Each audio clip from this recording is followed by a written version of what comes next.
ಚಿತ್ರದುರ್ಗ ಮೂಲದ ರೇಣುಕಾಸ್ವಾಮಿ ಕೊಲೆ ಪ್ರಕರಣದ ಬಗ್ಗೆ ಇಷ್ಟು ದಿನ ಮೌನವಾಗಿದ್ದ ಮಾಜಿ ಸಂಸದೆ ಸುಮಲತಾ ಅಂಬರೀಶ್ ಅವರು ಈಗ ಪ್ರತಿಕ್ರಿಯೆ ನೀಡಿದ್ದಾರೆ. ಹತ್ಯೆಯಾದ ರೇಣುಕಾಸ್ವಾಮಿ ಕುಟುಂಬಕ್ಕೆ ಸುಮಲತಾ ಅವರು ಸಂತಾಪವನ್ನ ಸೂಚಿಸಿದ್ದಾರೆ. ಅಷ್ಟೇ ಅಲ್ಲದೆ ನಟ ದರ್ಶನ್ ಬಗ್ಗೆಯೂ ಅವರು ತಮ್ಮ ಮಾತುಗಳನ್ನ ಹಂಚಿಕೊಂಡಿದ್ದಾರೆ. ಈವರೆಗೂ ಕೇಳಿಬಂದ ಕೆಲವು ಟೀಕೆಗಳಿಗೆ ಅವರು ಉತ್ತರ ನೀಡಿದ್ದಾರೆ. ಹೌದು, ನಟಿ ಮಾಜಿ ಸಂಸದೆ ಸುಮಲತಾ ಅಂಬರೀಶ್ ಅವರ ಕುಟುಂಬದ ಜೊತೆ ದರ್ಶನ್ ಅವರಿಗೆ ಆಪ್ತತೆ ಇರೋದು ನಮ್ಗೆಲ್ಲ ಗೊತ್ತೇ ಇದೆ. ಈ ಮೊದಲು ಅನೇಕ ಸಂದರ್ಭಗಳಲ್ಲಿ ಒಬ್ಬರನ್ನೊಬ್ಬರು ಪರಸ್ಪರ ಬೆಂಬಲವಾಗಿ ನಿಂತಿದ್ರು. ಆದ್ರೆ ರೇಣುಕಾಸ್ವಾಮಿ ಹತ್ಯೆ ಕೇಸ್ನಲ್ಲಿ ದರ್ಶನ್ ಬಂಧನವಾದ ಬಳಿಕ ಸುಮಲತಾ ಅಂಬರೀಶ್ ಅವರು ಯಾವುದೇ ಪ್ರತಿಕ್ರಿಯೆ ನೀಡಿರಲಿಲ್ಲ. ಈ ಬಗ್ಗೆ ಹಲವರು ಟೀಕೆಯನ್ನ ಕೂಡ ಮಾಡಿದ್ರು. ಸುಮಲತಾ ಅಂಬರೀಶ್ ಅವರ ಮೌನದ ಬಗ್ಗೆ ಸೋಷಿಯಲ್ ಮೀಡಿಯಾದಲ್ಲಂತೂ ಸಾಕಷ್ಟು ಚರ್ಚೆಯಾಗಿತ್ತು. ಈಗ ಇದೇ ಮೊದಲ ಬಾರಿಗೆ ನಟ ದರ್ಶನ್ ಬಂಧನದ ಬಗ್ಗೆ ಸುಮಲತಾ ಅವರು ಪ್ರತಿಕ್ರಿಯೆ ನೀಡಿದ್ದಾರೆ. ತಮ್ಮ ಸೋಷಿಯಲ್ ಮೀಡಿಯಾದಲ್ಲಿ ಅವರು ಸುದೀರ್ಘ ಪತ್ರವನ್ನ ಹಂಚಿಕೊಂಡಿದ್ದಾರೆ. ಅವರ ಪೋಸ್ಟ್ ಹೀಗಿದೆ: ಎಲ್ಲರಿಗೂ ನಮಸ್ಕಾರ. ನಾನು 44 ವರ್ಷಗಳಿಂದ ನಟಿಯಾಗಿ ಕಲಾವಿದೆಯಾಗಿ ಸಾರ್ವಜನಿಕ ಜೀವನದಲ್ಲಿದ್ದೇನೆ ಮತ್ತು ಕಳೆದ 5 ವರ್ಷಗಳಿಂದ ಸಂಸದೆಯಾಗಿದ್ದೆ. ಅಲ್ಲದೆ ನಾನು ಕಲಾವಿದೆಯಾಗಿ, ಹೆಂಡತಿಯಾಗಿ ಮತ್ತು ತಾಯಿಯಾಗಿ ಅಥವಾ ಸಂಸದೆಯಾಗಿ ಮತ್ತು ಒಂದು ವ್ಯಕ್ತಿಯಾಗಿ ನನ್ನ ಜೀವನದಲ್ಲಿ ಪ್ರತಿಯೊಂದು ಜವಾಬ್ದಾರಿಯನ್ನು ಗಂಭೀರವಾಗಿ ತೆಗೆದುಕೊಂಡಿದ್ದೇನೆ. ಸಮಾಜದಲ್ಲಿ ಜವಾಬ್ದಾರಿಯುತ ವ್ಯಕ್ತಿಯಾಗಿ ನನ್ನ ಬಳಿ ಯಾವುದೇ ಸತ್ಯ ಅಥವಾ ಮಾಹಿತಿ ಇಲ್ಲದೆ ನಾನು ಅಸಡ್ಡೆಯ, ಅನಗತ್ಯ, ಬೇಜವಾಬ್ದಾರಿ ಹೇಳಿಕೆಗಳನ್ನು ನೀಡಲು ಸಾಧ್ಯವಿಲ್ಲ. ಇಂದು ನಾನು ಕೆಲವು ಸಂಗತಿಗಳನ್ನು ಸ್ಪಷ್ಟಪಡಿಸಲು, ನನ್ನ ಆಲೋಚನೆಗಳು ಮತ್ತು ನೋವನ್ನು ಹಂಚಿಕೊಳ್ಳಲು ಪೋಸ್ಟ್ ಮಾಡುತ್ತಿದ್ದೇನೆ. ಏಕೆಂದರೆ ಮಾಧ್ಯಮ ಅಥವಾ ಸಾಮಾಜಿಕ ಮಾಧ್ಯಮಗಳಲ್ಲಿ ಯಾವುದೇ ಹೆಚ್ಚಿನ ಊಹಾಪೋಹಗಳನ್ನು ಪ್ರೋತ್ಸಾಹಿಸಲು ಅಥವಾ ನನ್ನ ನಿಲುವಿನ ಬಗ್ಗೆ ಅಭಿಮಾನಿಗಳಲ್ಲಿ ಯಾವುದೇ ಗೊಂದಲಗಳಿಗೆ ಎಡೆ ಮಾಡಿಕೊಡಲು ನಾನು ಬಯಸುವುದಿಲ್ಲ. ನಾನು ಮೊದಲಿಗೆ ತಮ್ಮ ಮಗ ಮತ್ತು ಪತ್ನಿಯನ್ನ ಹೃದಯವಿದ್ರಾವಕ ರೀತಿಯಲ್ಲಿ ಕಳೆದುಕೊಂಡಿರುವ ರೇಣುಕಾಸ್ವಾಮಿ ಅವರ ಹೆತ್ತವರು ಮತ್ತು ಪತ್ನಿಗೆ ನನ್ನ ಸಂತಾಪವನ್ನ ಸೂಚಿಸುತ್ತೇನೆ ಮತ್ತು ಈ ದುರಂತವನ್ನ ಎದುರಿಸಲು ಆ ನೋವನ್ನ ಭರಿಸುವ ಶಕ್ತಿಯನ್ನ ದೇವರು ನೀಡಲಿ ಎಂದು ಪ್ರಾರ್ಥಿಸುತ್ತೇನೆ. ನಮ್ಮ ಕಾನೂನು ವ್ಯವಸ್ಥೆಯಿಂದ ಅವರಿಗೆ ಸಿಗಬೇಕಾದ ನ್ಯಾಯ ದೊರಕಲಿ ಎಂದು ಪ್ರಾರ್ಥಿಸುತ್ತೇನೆ. ಈ ಘಟನೆಯು ನನ್ನ ಹೃದಯವನ್ನ ಛಿದ್ರಗೊಳಿಸಿತು ಮತ್ತು ನಾನು ಅದನ್ನ ಅರ್ಥ ಮಾಡಿಕೊಳ್ಳಲು ಸಾಧ್ಯವಾಗದೆ ಹಲವಾರು ದಿನಗಳವರೆಗೆ ಆಘಾತ ಮತ್ತು ನೋವಿನ ಸ್ಥಿತಿಯಲ್ಲಿದ್ದೆ. ನನ್ನ ಮೌನದ ಬಗ್ಗೆ ಕಾಮೆಂಟ್ ಮಾಡುತ್ತಿರುವ ಕೆಲವರು ನನ್ನ ಮತ್ತು ದರ್ಶನ್ ಅವರ ಕುಟುಂಬ ಮತ್ತು ನಾವು ಹಲವಾರು ವರ್ಷಗಳಿಂದ ಹಂಚಿಕೊಂಡಿರುವ ಬಾಂಧವ್ಯದ ನಡುವಿನ ಅಗಾಧತೆಯನ್ನು ಅರ್ಥ ಮಾಡಿಕೊಳ್ಳುವುದಿಲ್ಲ. ಅವರು ಸ್ಟಾರ್ ಮತ್ತು ಸೂಪರ್ ಸ್ಟಾರ್ ಆಗುವ ಮೊದಲು ನಾನು ಅವರನ್ನ 25 ವರ್ಷಗಳಿಂದ ಬಲ್ಲೆ.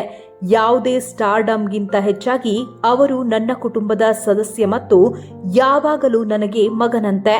ಅವರು ಅಂಬರೀಶ್ ಅವರನ್ನ ಯಾವಾಗಲೂ ತಮ್ಮ ಅಪ್ಪಾಜಿ ಎಂದು ಪರಿಗಣಿಸಿದ್ದಾರೆ ಹಾಗೂ ನನಗೆ ಅವರ ತಾಯಿಯ ಗೌರವ ಮತ್ತು ಸ್ಥಾನ ಮತ್ತು ಮಗನ ಪ್ರೀತಿಯನ್ನ ನೀಡಿದ್ದಾರೆ. ಯಾವ ತಾಯಿಯೂ ತನ್ನ ಮಗನನ್ನ ಈ ರೀತಿಯ ಪರಿಸ್ಥಿತಿಯಲ್ಲಿ ನೋಡುವುದನ್ನ ಸಹಿಸುವುದಿಲ್ಲ. ನಾನು ದರ್ಶನ್ ಅವರನ್ನ ಪ್ರೀತಿಸುವ ಹೃದಯ ಹೊಂದಿರುವ ಅತ್ಯಂತ ಕಾಳಜಿಯುಳ್ಳ ಮತ್ತು ಉದಾರ ವ್ಯಕ್ತಿ ಎಂದು ತಿಳಿದಿದ್ದೇನೆ. ಪ್ರಾಣಿಗಳ ಬಗ್ಗೆ ಅವನ ಸಹಾನುಭೂತಿ ಮತ್ತು ಸಹಾಯ ಮಾಡುವ ಮನೋಭಾವವು ಯಾವಾಗಲೂ ಅವನ ಸ್ವಭಾವದ ಭಾಗವಾಗಿದೆ. ಈ ಕೃತ್ಯವನ್ನ ಮಾಡುವ ವ್ಯಕ್ತಿತ್ವ ದರ್ಶನ್ ಅವರದ್ದಲ್ಲ ಎಂದು ನಾನು ನಂಬಿದ್ದೇನೆ. ಈ ಪ್ರಕರಣ ನ್ಯಾಯಾಲಯದಲ್ಲಿರುವುದರಿಂದ ಈ ಬಗ್ಗೆ ಸದ್ಯಕ್ಕೆ ಯಾವುದೇ ಪ್ರತಿಕ್ರಿಯೆ ನೀಡುವುದಿಲ್ಲ. ದರ್ಶನ್ ಜೊತೆಗೆ ಅವನ ಪತ್ನಿ ವಿಜಯಲಕ್ಷ್ಮಿ ಮತ್ತು ಮುಗ್ಧ ಮಗನನ್ನ ಸಾಮಾಜಿಕ ಮಾಧ್ಯಮದಲ್ಲಿ ಗುರಿಯಾಗಿಸಿಕೊಂಡಿರುವುದು ತುಂಬಾ ಅನ್ಯಾಯವಾಗಿದೆ. ಅಷ್ಟೇ ಅಲ್ಲದೆ ಇತರೆ ಆರೋಪಿಗಳ ಬಡ ಕುಟುಂಬಗಳು ಕೂಡ ಸಂಕಷ್ಟಕ್ಕೆ ಸಿಲುಕಿರುವುದು ನೋವಿನ ಸಂಗತಿಯಾಗಿದೆ. ಸೋಷಿಯಲ್ ಮೀಡಿಯಾ ಬಳಕೆದಾರರು ಮತ್ತು ಸಾರ್ವಜನಿಕರು, ಸಂತ್ರಸ್ತ ಅಥವಾ ಆರೋಪಿಯ ಕುಟುಂಬಗಳು ಈಗಾಗಲೇ ಈ ಭಯಾನಕ ಪರಿಸ್ಥಿತಿಯನ್ನು ಎದುರಿಸುತ್ತಿರುವವರ ಮೇಲೆ ತಮ್ಮ ಕಾಮೆಂಟ್ಗಳು ಹೇಗೆ ಪರಿಣಾಮ ಬೀರಬಹುದು ಎಂಬುದನ್ನು ಪರಿಗಣಿಸಬೇಕು.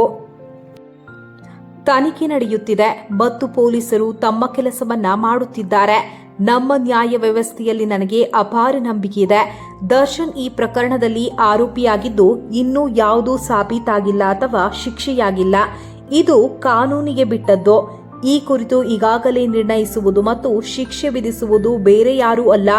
ಈ ವಿಚಾರದಲ್ಲಿ ಅವರ ನಿಲುವು ಸತ್ಯಾಸತ್ಯತೆಗಳನ್ನು ಸ್ಪಷ್ಟಪಡಿಸುವ ಅವಕಾಶವಾದರೂ ಇರಲಿ. ಈ ಪರಿಸ್ಥಿತಿಯಲ್ಲಿ ನಾನು ನೆಮ್ಮದಿಯಿಂದ ಈ ಸಮಸ್ಯೆಯಿಂದ ದೂರವಿರುವುದು ಅಸಾಧ್ಯ. ಇದು ನನ್ನದೇ ಕೌಟುಂಬಿಕ ಸಮಸ್ಯೆ. ಇದು ಅವರ ಜೀವನ ಮತ್ತು ಕುಟುಂಬದ ನೆಮ್ಮದಿ, ಭದ್ರತೆ, ಭವಿಷ್ಯಕ್ಕೆ ಸಂಬಂಧಪಟ್ಟಂತೆ ಅತ್ಯಂತ ಗಂಭೀರ ವಿಷಯ. ನಮಗೆಲ್ಲ ನೋವಾಗುತ್ತಿದೆ. ಚಿತ್ರರಂಗ ಅಸ್ತವ್ಯಸ್ತವಾಗಿದೆ. 1000 ಜನರ ಜೀವನೋಪಾಯ ಅವರ ಚಲನಚಿತ್ರ ನಿರ್ಮಾಣಗಳ ಮೇಲೆ ಅವಲಂಬಿತವಾಗಿದೆ. ಇದನ್ನ ಎದುರಿಸುವುದು ಯಾರಿಗೂ ಸುಲಭವಾಗಿರಲಿಲ್ಲ. ಆಘಾತ ಮತ್ತು ಯಾತನೆಯ ಮನಸ್ಸಿನ ಸ್ಥಿತಿಯಿಂದ ಹೊರಬರಲು ಮತ್ತು ಹಲವು ಮೂಲಗಳಿಂದ ಬರುವ ಎಲ್ಲಾ ಗೊಂದಲಮಯ ಸುದ್ದಿಗಳನ್ನು ಅರ್ಥ ಮಾಡಿಕೊಳ್ಳಲು ನನ್ನನ್ನು ನಾನೇ ಸಮಾಧಾನಗೊಳಿಸಬೇಕಿತ್ತು. ಇದು ನಾನು ಸಾಂದರ್ಭಿಕವಾಗಿ ಪ್ರತಿಕ್ರಿಯಿಸಲು ಯಾವುದೇ ಸಿನಿಮಾ ಅಥವಾ ರಾಜಕೀಯ ಘಟನೆಯಲ್ಲ. ಈ ಬಗ್ಗೆ ಚರ್ಚಿಸಲು ಅಥವಾ ಅಂತಹ ಅಪರಾಧದಲ್ಲಿ ಆರೋಪಿಯಾಗಿ ದರ್ಶನ್ ನಿಂತಿರುವುದನ್ನು ನೋಡುವುದು ನನಗೆ ತುಂಬಾ ನೋವಿನ ಸಂಗತಿ ಎಂದು ಜನರು ಅರ್ಥ ಮಾಡಿಕೊಳ್ಳುತ್ತಾರೆ ಎಂದು ನಾನು ಭಾವಿಸುತ್ತೇನೆ. ಆರೋಪಿಯಾಗಿರುವುದು ಎಂದರೆ ಅವನು ಅಪರಾಧಿ ಎಂದು ಅರ್ಥವಲ್ಲ ಎಂಬುದನ್ನು ನೆನಪಿನಲ್ಲಿಡೋಣ. ಬೇರೆಯವರಂತೆ ಕಾನೂನಾತ್ಮಕವಾಗಿ ತನ್ನನ್ನು ತಾನು ಸಮರ್ಥಿಸಿಕೊಳ್ಳುವ ಹಕ್ಕು ಅವರಿಗೂ ಇದೆ. ದರ್ಶನ್ ಯಾವಾಗಲೂ ನನ್ನನ್ನ ಮದರ್ ಇಂಡಿಯಾ ಎಂದು ಕರೆಯುತ್ತಾರೆ ಮತ್ತು ನಾನು ಬದುಕಿರುವವರೆಗೂ ಅವನು ನನ್ನ ಹಿರಿಯ ಮಗನಾಗಿರುತ್ತಾನೆ.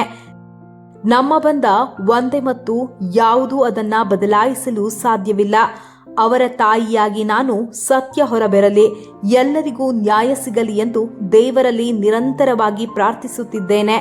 ಅವರು ತಮ್ಮನ್ನ ತಾವು ನಿರಪರಾಧಿ ಎಂದು ಸಾಬೀತುಪಡಿಸಿ ಹೊರಬರುತ್ತಾರೆ ಮತ್ತು ಚಿತ್ರೀಕರಣ ಸಾಮಾನ್ಯ ಜೀವನವನ್ನ ಪುನರಾರಂಭಿಸುತ್ತಾರೆ ಎಂದು ಭರವಸೆ ಹೊಂದಿದ್ದೇನೆ. ದರ್ಶನ್ ಅಭಿಮಾನಿಗಳಿಗೆ ಒಂದು ಹೃತ್ಪೂರ್ವಕ ವಿನಂತಿ. ದಯವಿಟ್ಟು ಶಾಂತವಾಗಿರಿ ಮತ್ತು ಈ ಕ್ಷಣದಲ್ಲಿ ಹೇಳಿಕೆಗಳನ್ನು ನೀಡಬೇಡಿ. ಯಾವುದೇ ನಕಾರಾತ್ಮಕಗಳಿಗೆ ಪ್ರತಿಕ್ರಿಯಿಸಬೇಡಿ. ಅದು ಅವರ ಕುಟುಂಬ ಅಥವಾ ಹತ್ತಿರದವರ ಮೇಲೆ ಪರಿಣಾಮ ಬೀರಬಹುದು.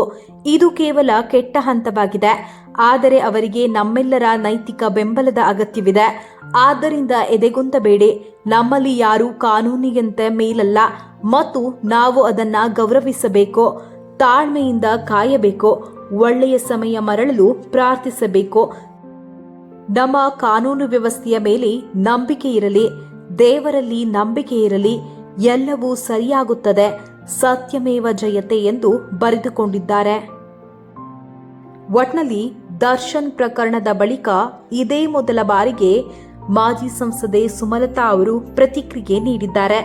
ಸದ್ಯ ಚಿತ್ರದುರ್ಗ ಮೂಲದ ರೇಣುಕಾಸ್ವಾಮಿ ಕೊಲೆ ಪ್ರಕರಣಕ್ಕೆ ಸಂಬಂಧಿಸಿದಂತೆ ನಟ ದರ್ಶನ್, ಪವಿತ್ರ ಗೌಡ ಸೇರಿದಂತೆ 17 ಆರೋಪಿಗಳು ಜೈಲಿನಲ್ಲಿದ್ದಾರೆ.